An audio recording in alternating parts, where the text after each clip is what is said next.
సహాయం చేసే చేతులు అనే కార్యక్రమం ద్వారా ఎవరైతే మీలాంటి పరిస్థితుల్లో ఉన్నారో మరి వాళ్ళు హిందూ, క్రిస్టియన్, ముస్లిం అని ఏం తేడా లేకోకుండా ఎవరైతే ఇబ్బంది పడి కనీసం తినడానికి కూడా లేని పరిస్థితుల్లో ఉన్నారో వాళ్ళకి మేము ప్రతీ నెల ఒక కుటుంబానికి మేము సహాయం అందిస్తూ ఉన్నాం.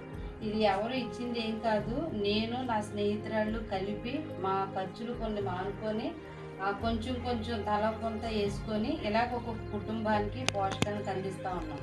ఆ క్రమంలో ఈ నెలలో సిద్ధు అనేటటువంటి ఒక సహోదరుడు మీ గురించి చెప్పినప్పుడు ఆ అబ్బాయి స్పందించి నా మొదటి జీతాన్ని నేను ఇస్తానక్క, వాడికి సాయం చేయండి అని చెప్పాడు.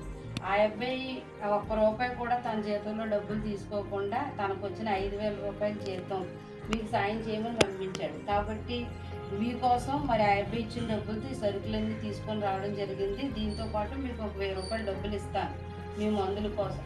కాబట్టి మీరు అన్నీ తీసుకొని మీ మంచి మనసుతో ఆ అబ్బాయిని దీవించండి, ఓకేనా?